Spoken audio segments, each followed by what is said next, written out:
नमस्कार, मैं के रुस्तगी, आपका एस्ट्रो फ्रेंड।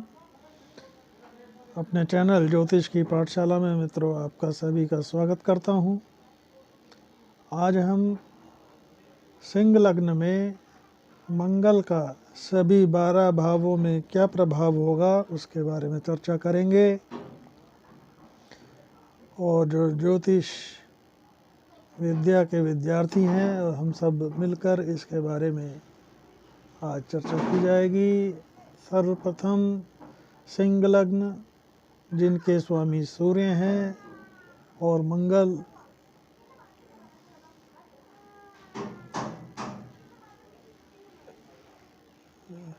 का जो है अग्नि तत्व प्रधान है और ये भी अग्नि तत्व हैं, तो दोनों अग्नि तत्व होने की वजह से मित्र लग्न और मित्र राशि हैं। जोश, पराक्रम और गुस्सा, अग्नि, विध्वंस, पराक्रम के कारक मंगल जब सिंह लग्न के लग्न में बैठेंगे तो इसमें सिंह लग्न में मंगल जो है भाग्येश और सुखेश हैं। तो जब भाग्य स्थान का मंगल लग्न में बैठेगा तो ऐसे जातक को अत्यंत भाग्यवान बना देगा, परम भाग्यवान बना देगा। और वहाँ से साथ ही साथ मांगलिक भी होंगे। तो ऐसा मंगल अपने चतुर्थ की दृष्टि से सुख भाव को देखेगा, तो सुख भाव में बैठकर सुखों में वृद्धि कर देगा। वाहन, प्रॉपर्टी, माँ का सुख, हर तरह के सुख दिला देगा। और यहाँ पे लग्न में बैठा हुआ मंगल जब अपनी 7वीं दृष्टि से दाम्पत्य को देखेगा तो दाम्पत्य में थोड़ा सा तनाव, क्योंकि मंगल जो है गुस्सा है, जल्दबाज है, तो ऐसे में थोड़ा सा दाम्पत्य में तनाव देगा। लेकिन अगर थोड़ा सा सामंजस्य बनाएंगे तो कोई ऐसी विपरीत स्थितियां नहीं होंगी। इसी के साथ में जब अष्टम भाव को देखेगा तो अष्टम भाव को देखने से गुरु की राशि में जब देखेंगे मंगल अष्टम भाव से तो जातक की आयु को बढ़ा देंगे।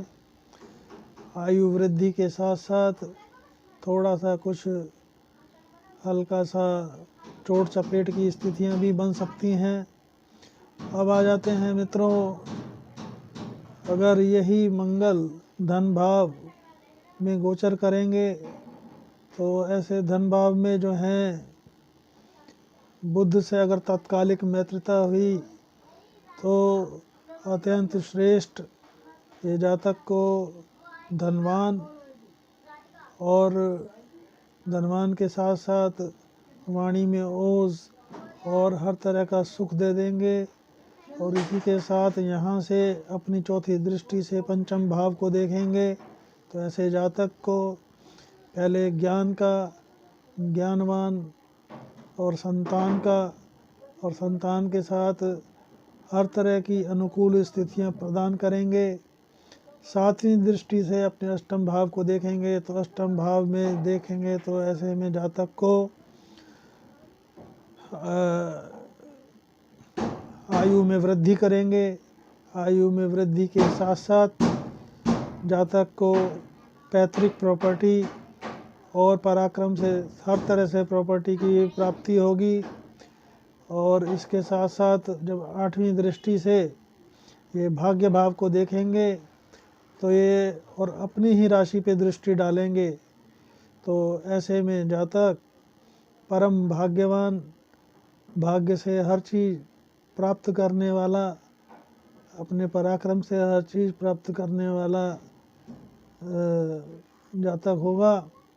अब आ जाते हैं हमें तो पराक्रम भाव में अगर यही भाग्येश पराक्रम में बैठेंगे तो अत्यंत श्रेष्ठ पराक्रम में बैठकर, क्योंकि मंगल यहाँ का कारक भी होता है और यहाँ पे शुक्र से अगर तात्कालिक मित्रता हुई तो अपने पराक्रम के बल पर ये अपने भाग्य में वृद्धि, हर तरह के सुखों की प्राप्ति करेगा। और ऐसे में ये जातक की जो चतुर्थ की दृष्टि है षष्ठ भाव पे पड़ेगी तो जातक को शत्रुहंता बनाएगा। लेकिन ऐसे जातक को चाहिए कि अपना वो ऋण तो ले सकता है लेकिन ऋण न दें। अगर ऋण देंगे तो ऐसे में जातक का जो है पैसा फंस जाएगा और परेशानी होगी। अब आ जाते हैं मित्रों, यही सातवीं दृष्टि से जब ये अपने भाग्य भाव को देखेंगे और अपनी ही राशि को देखेंगे तो ऐसा जातक अपने पराक्रम के बल पर अपने भाग्य का निर्माण करेगा, छोटे भाइयों बहनों का जो है सबका उत्थान करेगा। तो कुल मिलाकर ये अत्यंत श्रेष्ठ स्थिति होगी।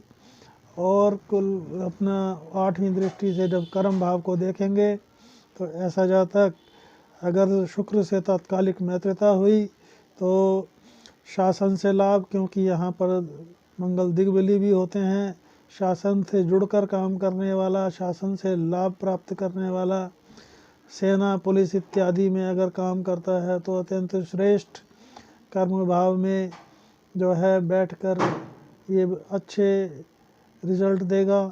अब आ जाते हैं मित्रों, यही अगर भाग्येश सुख भाव में बैठेंगे चतुर्थ में तो यहाँ पर बैठा हुआ मंगल थोड़ा सा सुख भाव में बैठने के कारण जातक को हर तरह का सुख प्रदान करेगा। लेकिन इसी के साथ साथ थोड़ा सा माता से मतभेद की स्थितियाँ भी पैदा हो सकती हैं। और जब अपनी चतुर्थ की दृष्टि से ये है सप्तम भाव को देखेंगे, यानी सप्तम भाव जो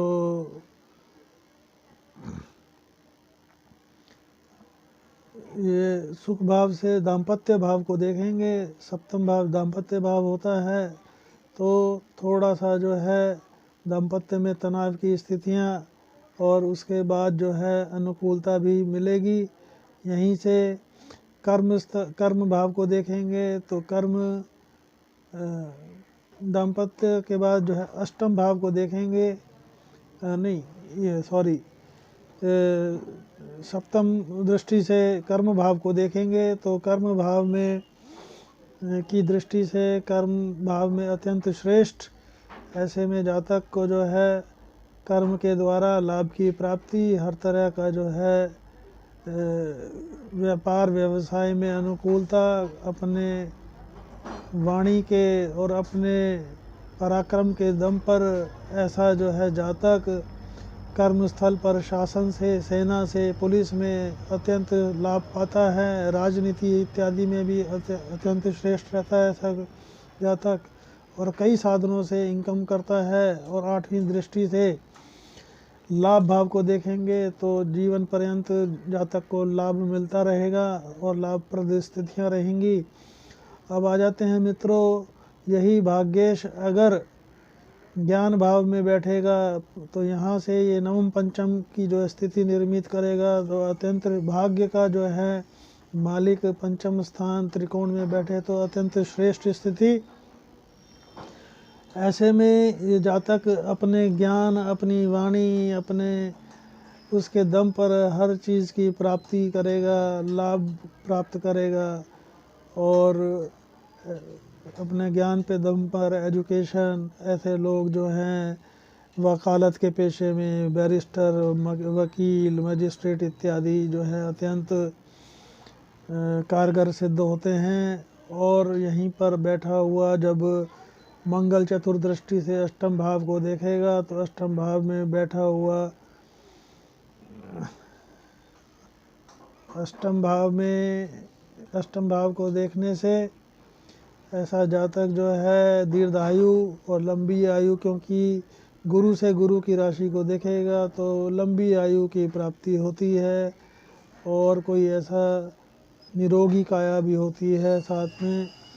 तो ऐसे में जब ये अपनी सातवीं दृष्टि से लाभ भाव को देखेंगे तो जातक अपने ज्ञान के दम पर इन्वेस्टमेंट, शेयर मार्केट इत्यादि में और लाभ की प्राप्ति करता है, अपने ज्ञान के दम पर लाभ प्राप्त करता है। और यहीं पर 8वीं दृष्टि से जब व्यय भाव को देखेंगे तो ऐसे में जातक का जो है पैसा आय के साथ व्यय में भी ना चाहते हुए खर्च होगा।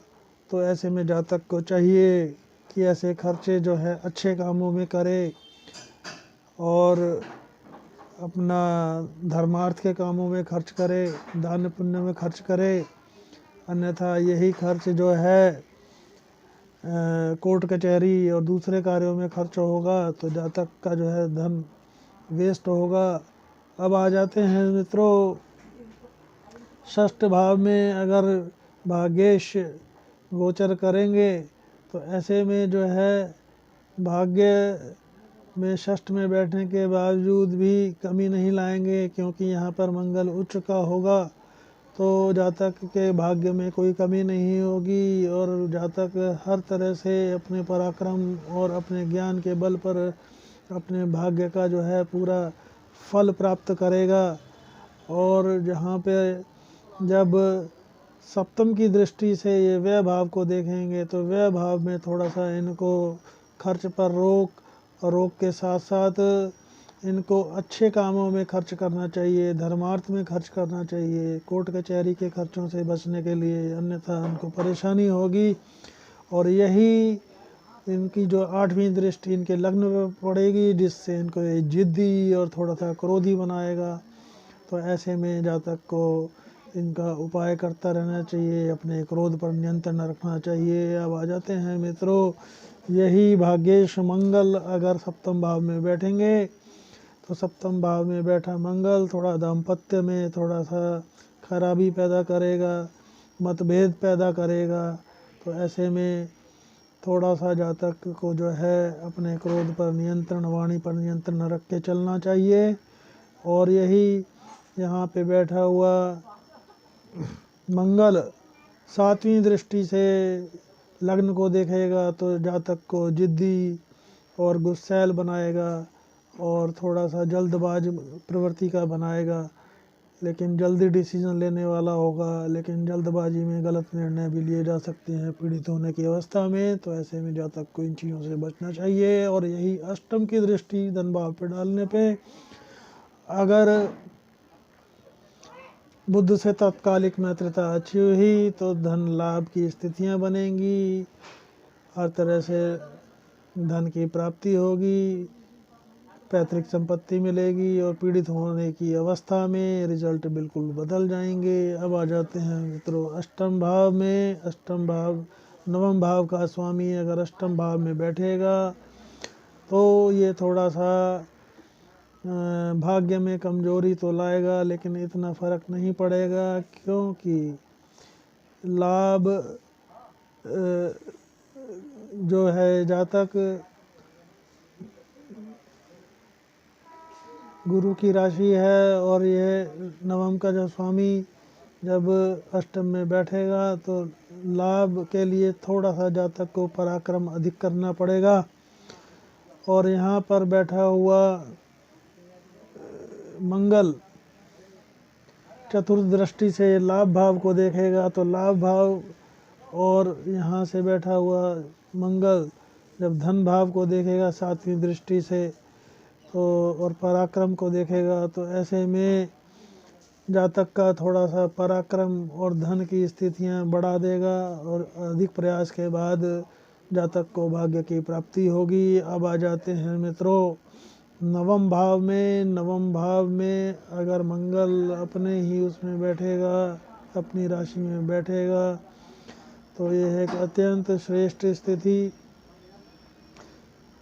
लेकिन यहाँ का बैठा हुआ मंगल चौथी दृष्टि से व्यय भाव को देखेगा तो जैसा मैंने आपको बताया है कि व्यय भाव में जो है इस जातक को चाहिए कि अपना जो खर्च अच्छे कामों में करे, धर्मार्थ के कामों में करे, और अन्यथा ये खर्च उनका कोर्ट कचहरी इत्यादि में खर्च होगा, वाद विवाद में खर्च होगा। ऐसे में जातक को इन चीज़ों से बचना चाहिए। और यहीं की जो है सातवीं दृष्टि पराक्रम स्थान पर पड़ेगी तो अत्यंत श्रेष्ठ। और शुक्र से अगर तात्कालिक मित्रता है तो जातक को पराक्रम से भाग्य की प्राप्ति होगी और भाई बहनों से भी संबंध, छोटे भाइयों का उत्थान करने वाला ये जातक होगा। अगर ये पीड़ित हुआ, शुक्र पीड़ित हुआ, तो ऐसे में तात्कालिक मित्रता नहीं तो परिणाम बदल जाएंगे। और यहीं पे आठवीं दृष्टि से जब ये अपने जातक के सुख भाव को देखेगा तो इस सुख भाव को देखने से माता से और वाहन का, प्रॉपर्टी का, हर तरह का सुख दिलवाएंगे। और क्योंकि यहाँ से वो अपनी राशि से अपनी राशि को देखेंगे तो यह अत्यंत श्रेष्ठ स्थिति। अब आ जाते हैं मित्रों दशम भाव में। दशम भाव में मंगल दिग्बली होते हैं। दिग्बली मंगल राजनीति में, शासन में, सेना में, पुलिस में, शासन से जुड़े हुए कामों में अत्यंत श्रेष्ठ फल देते हैं। पिता से लाभ होगा, हर तरह की स्थितियां निर्मित होंगी और वाहन, प्रॉपर्टी, हर तरह का सुख इस जातक को प्राप्त होगा। और अगर राजनीति में है तो वो भी अनुकूल। इसके अलावा यहाँ का बैठा हुआ मंगल चतुर्थ भाव से लग्न को देखेगा तो जातक को जिद्दी, जल्दबाज और थोड़ा सा गुस्सैल बनाएगा। और सप्तम भाव से सुख भाव को, सुख भाव में सुखों की वृद्धि करने वाला ये मंगल होगा। क्योंकि यहाँ से वो अपनी ही राशि को देखेंगे मंगल, तो यह अत्यंत श्रेष्ठ स्थिति। और यहाँ से अष्टम की दृष्टि से जब ये पंचम भाव, सुख भाव, ज्ञान भाव को देखेंगे तो ज्ञान में वृद्धि, संतान वगैरह में अगर शुरुआती में कुछ अवरोध लेकिन उसके बाद कोई ऐसी दिक्कत नहीं। तो कुल मिलाकर दशम का मंगल, रुचक राजयोग और अत्यंत श्रेष्ठ स्थिति। तो अब आ जाते हैं मित्रों 11वें भाव में। लाभ भाव का जो है मंगल अगर जो है भाग्य भाव का मंगल अगर लाभ भाव में बैठेगा तो हर तरह से जातक को लाभ की स्थितियां निर्मित होगी। चतुर्थ की दृष्टि से धन भाव को, सप्तम दृष्टि से ज्ञान और संतान भाव को, और आठवीं दृष्टि से जो है षष्ठ भाव को, रोग रिपु ऋण की स्थिति को देखेंगे। तो ऐसे में जातक का धन का आगमन बढ़ा देंगे, साथ ही साथ ज्ञान में वृद्धि, संतान वगैरह का सुख, विद्या लाभ वगैरह की स्थितियाँ। और संतान में इनिशियली प्रॉब्लम और गर्भ धारण करने वाली स्त्रियों को भी ये प्रॉब्लम, गर्भ से संबंधित कुछ समस्या शुरुआत में दे सकता है। और अष्टम की दृष्टि, आठवीं दृष्टि जो है उच्च की दृष्टि ये डालेगा तो ये जातक को प्रबल शत्रु हंता बनाता है। लेकिन साथ ही साथ चोट चपेट, एक्सीडेंट का डर हमेशा बना रहेगा और ऋण की स्थितियों में भी थोड़ा सा इजाफा हो सकता है। ऐसे में जो है जातक को चाहिए ऋण से बचना चाहिए, लेने से और देने से, दोनों से। अब आ जाते हैं मित्रों 12वें भाव में। भाग्य भाव का स्वामी बैठेगा तो यह है मंगल की नीच राशि है। कर्क में जो है मंगल नीच के हो जाते हैं, इसलिए ये जो है जब यहाँ का मंगल, भाग्य भाव का जो मंगल जब अपनी नीच राशि 12वें भाव में बैठेगा तो भाग्य में कमी लाएगा। ऐसे में जो है ये एक अवयोग है। और जब यहाँ का जो मंगल जो है चतुर्थ दृष्टि से पराक्रम को देखेगा तो किए गए पराक्रम में अपयश, भाई बहनों, छोटे भाई बहनों से जो है संबंध खराब, इस तरह की स्थितियां निर्मित होंगी। और यहाँ की सप्तम दृष्टि से रोग रिपु ऋण को देखेगा, ऋण में डाल देगा, रोगों में वृद्धि करेगा। तो ऐसे में जो है ये वाला मंगल जातक को जो है, और अष्टम में आठवीं दृष्टि से जब ये दाम्पत्य को देखेगा तो दाम्पत्य में भी समस्या पैदा करेगा। तो ऐसे में जो है जातक को चाहिए कि हनुमान जी की उपासना करे। हनुमान जी का जो है चमेली के तेल से लेप करे, खुद करे या किसी पुजारी से करवाए, अन्यथा यह परेशानी उसके साथ बनी रहेगी। तो मित्रों, हमने सभी 12 भावों में मंगल का सिंह लग्न में क्या प्रभाव होगा उसकी चर्चा की। अगर आपको मेरा वीडियो पसंद आया हो तो इसे लाइक करें, चैनल को सब्सक्राइब करें, और इसी के साथ अगर आपको कोई मेरे से निजी परामर्श, ज्योतिष परामर्श चाहिए हो तो मेरा जो है व्हाट्सएप नंबर 8178113518 है। आप अपॉइंटमेंट लिखकर मेरे से अपॉइंटमेंट ले सकते हैं। आगे की प्रक्रिया आपको बता दी जाएगी, कॉल्स हम नहीं ले पाएंगे। और इसी के साथ नमस्कार, जय हिंद, वंदे मातरम।